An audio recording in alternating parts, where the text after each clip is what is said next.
estamos entrando lá agora com o programa Fala Brasília, edição especial Eleições 2014. E hoje com uma pessoa especial aqui, né, que é a ex-secretária da Criança e Adolescente, Rejane Pitanga, que vai falar conosco. Muito prazer, muito bom ter você por aqui. Como a gente tem feito com vários outros candidatos, a gente está trazendo as pessoas aqui no nosso estúdio da TV Supernova para falar um pouco dessa campanha de 2014, falar um pouco sobre os projetos que tem para trazer para Brasília, que já teve. Rejane, a gente já sabe que você é uma pessoa que tem uma vida pública aí já conhecida, alguns projetos, inclusive aí com ênfase na Secretaria de Criança e Adolescente, né? Fala um pouco para a gente da sua trajetória política, de onde você veio, onde você nasceu e por que esse interesse pela causa criança e adolescente. Olha só, boa tarde, eu agradeço muito o convite. Eu sou professora de formação, sou baiana, né? Sou de Salvador, sou soteropolitana, como chamam-se as pessoas que nascem em Salvador. Tenho uma longa vida pública de militância, sou do Partido dos Trabalhadores, filiado ao PT desde 89. Iniciei a minha trajetória política ainda como estudante da Universidade de Brasília e nos áureos tempos da luta, inclusive contra a ditadura militar, um momento de muita dificuldade no Brasil, e eu comecei e nunca mais parei. Depois entrei na Secretaria de Educação em 78, através de concurso público, e participei, dei aula em várias cidades, sou professora de Química, e eu ajudei muito na construção do movimento da educação, em defesa dos professores e professoras, das condições de trabalho e salário, e a defesa realmente da educação pública. Eu fui dirigente do Sindicato dos Professores. Depois, em 2006, eu fui eleita presidenta da Central Única dos Trabalhadores, a CUT. Depois, em 2009, eu fui reeleita presidenta da CUT, um espaço numa central sindical importante como a CUT, na sua presidência, me deu uma experiência muito grande, né? E vocês podem ver que toda essa trajetória é uma trajetória de luta por direitos. Luta por direitos em espaços diferentes, mas foi o que eu continuo fazendo. Então, em 2010, eu fui candidata pela primeira vez. Tive uma votação bem expressiva, 12.444 votos. Fiquei na primeira suplência do PT e ocupei uma cadeira na Câmara Legislativa durante 10 meses.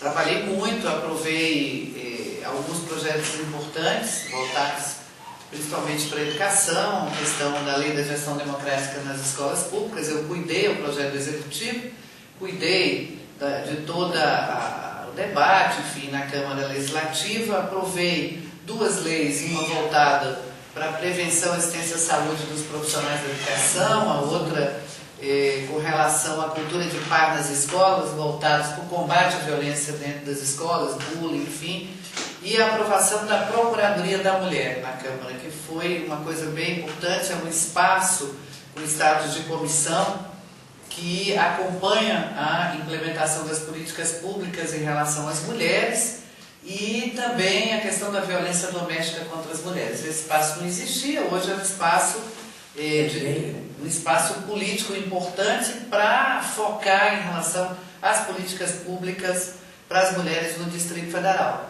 Portanto, depois saí da Câmara e fui, né, eu era suplente com a volta da titular do mandato, eu fui convidado pelo governador para assumir a Secretaria da Criança. Uma secretaria nova e com muitos desafios. Acho que talvez foi o desafio maior da minha vida. Reestruturar um espaço literalmente abandonado nos anos anteriores, enfrentando políticas importantíssimas para uma área determinante que é a infância e a adolescência, conselhos tutelares completamente desmontados, nenhuma política pública em relação à questão de enfrentamento à violência e abuso e exploração contra crianças e adolescentes, um sistema socioeducativo completamente abandonado, uma unidade superlotada, uma história de muitas rebeliões, de mortes, enfim, que era o CAGE. Entrando nessa parte, Jane, você falou aí o CAGE, eu tenho visto outras pessoas que aparecem aqui levantando a bandeira de diminuir a idade penal, já vão logo batendo, porque a população às vezes faz barulho em prol disso. Você, como secretário de Criança e Adolescente, qual a sua opinião sobre isso? Que é um tema que muitos têm usado assim para se beneficiar em campanha. Com certeza. O mais fácil é dizer, falar sobre a defesa da redução da maioridade penal. Eu sou contra. Até porque ela não resolve o problema da violência. Nós queremos, as pessoas que têm compromisso em realmente enfrentar a realidade ali colocada, tem essa posição que eu estou colocando aqui, que é, antes de tudo, uma posição corajosa. Corajosa, porque eu sei que quase 90% das pessoas são favoráveis porque acham, acho que por desconhecimento ou pela própria reação natural da população, ninguém quer ver seu filho ou alguém da sua família morto ou atacado no adolescente. Ninguém quer, nem eu. Eu vi, por exemplo, um caso agora aí que um jovem do CAGE estudou e passou para a UNB, né? Vai ser um jovem aqui da unidade do Recantazemos, aqui da Unire. Agora, as pessoas têm que entender que se construísse cadeia, resolvesse o problema da violência, o problema da violência estava resolvido no Brasil. Não resolve. O que resolve esse problema é investimento em políticas públicas, principalmente na faixa da adolescência. Portanto, se nós temos adolescentes em conflito com a lei, e temos o Brasil inteiro, né? Aqui no Distrito Federal nós temos 750 adolescentes em internação, pouco mais de 2.000 cumprindo medidas de liberdade de meio aberto. Né? Portanto, faço uma comparação em relação ao total da população. O Estado ficou longe, mas muito longe, né, de qualquer política para investir e ter políticas de profissionalização, plantação de creches, de educação integral, melhoria da qualidade de vida das famílias, políticas de combate à drogadição, esporte, cultura, ou seja, o resultado da violência ou do envolvimento dos jovens em atos infracionais significa, antes de mais nada, que não tiveram nenhuma oportunidade do ponto de vista de não estarem nas ruas, mas estarem numa escola integral, de ter creche desde que era pequeno, da sua família, ter condições de vida melhores. Nós lembramos que quando tinha o segundo tempo ativo, quando tem o esporte à meia-noite, tinha aqueles projetos, tirava muita gente de rua. Com certeza, com certeza. Então é isso que tem que ser enfrentado. Então o que nós fizemos? Nós fizemos, e eu tenho um orgulho muito grande de ter tido um grande apoio do governador Guinello, né? Foi o primeiro governo que resolveu assumir esse desafio. Nem o outro assumiu. Até porque a maioria colocou embaixo do tapete, fez do CAGE um carandiru, aquele era um inferno. Fechou, fez aquilo de um depósito de adolescentes, né? Que era muito mais uma escola de reciclar os adolescentes do que de ressocializar, apesar do grande esforço das pessoas que lá trabalhavam. O que é hoje? Nós demolimos o CAGE, tá? Isso há 40 anos o Distrito Federal espera, eu tenho um orgulho muito grande de ter coordenado isso, foi muito difícil, mas conseguimos, e reestruturamos esse sistema socioeducativo. Hoje você tem unidades com poucos adolescentes, adequadas à lei, onde você tem escola, você tem oficina, você tem ginásio coberto, você pode desenvolver políticas de ressocialização. Eu passei lá, eu vi que tem aula de culinária, aula de panificação, se não me engano, achei verdade, oficina de informática, enfim, terá no máximo 145 jovens. Nós chegamos no CAGE em 2012 a ter 500 adolescentes no espaço que havia 160. Então, estou absolutamente desumano e fora de condições totais de ressocializar. Então, hoje o Distrito Federal é inclusive modelo para o resto do Brasil. Então, eu queria muito que a população visse o que foi feito, o que era e o que é hoje.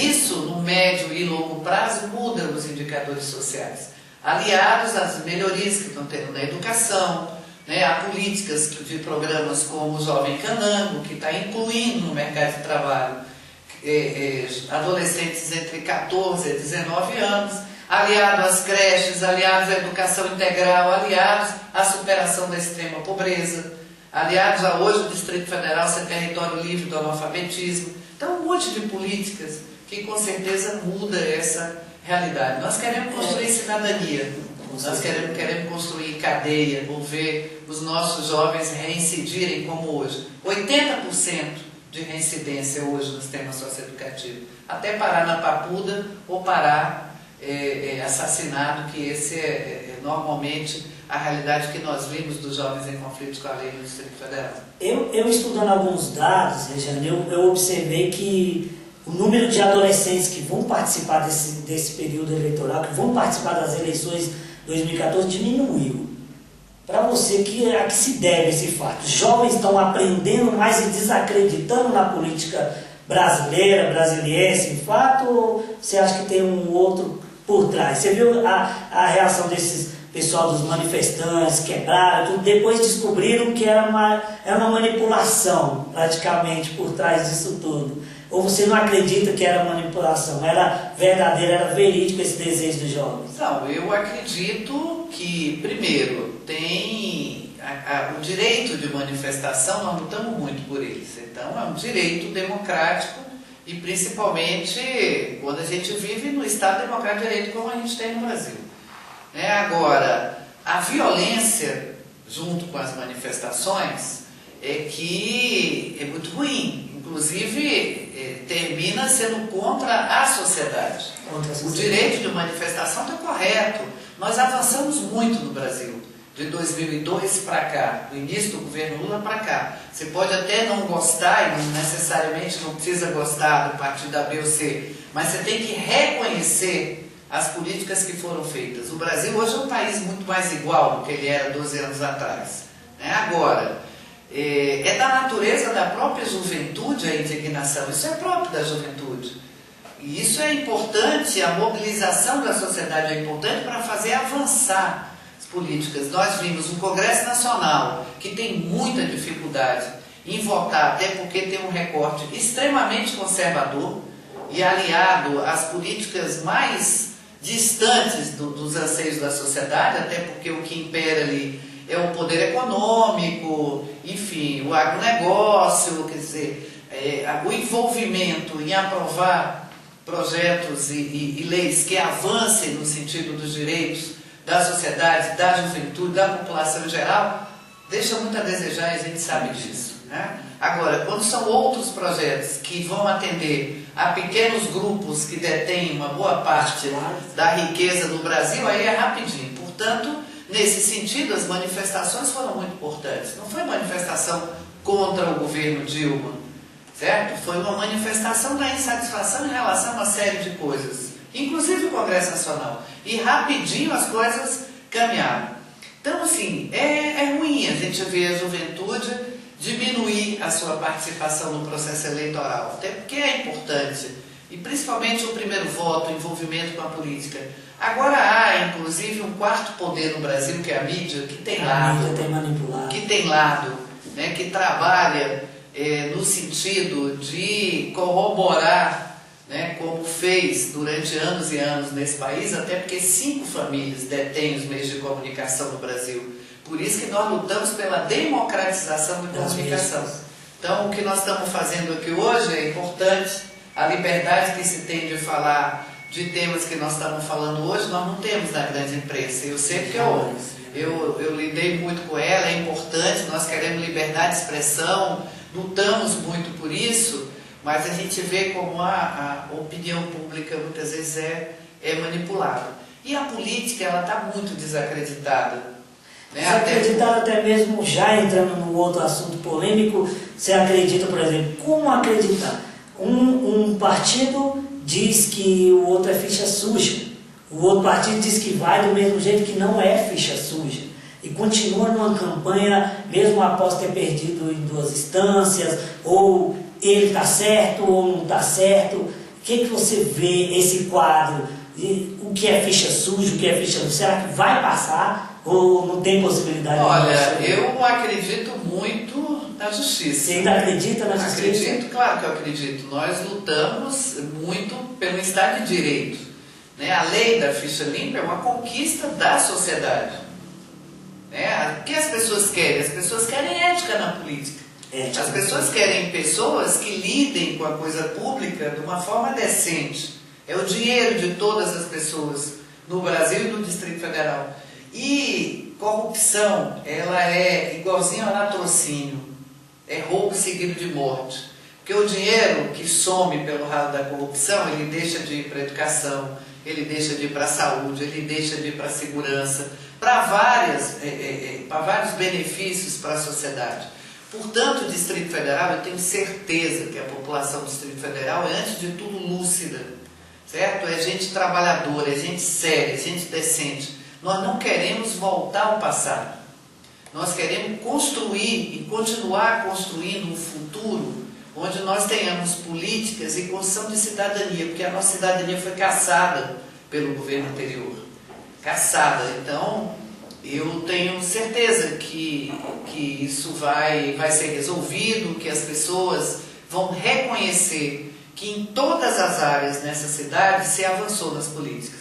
Agora, você não consegue em 4 anos, é por isso que se precisa de mais 4 para você reconstruir uma política de terra arrasada. Porque o que aconteceu no Distrito Federal foi terra literalmente arrasada.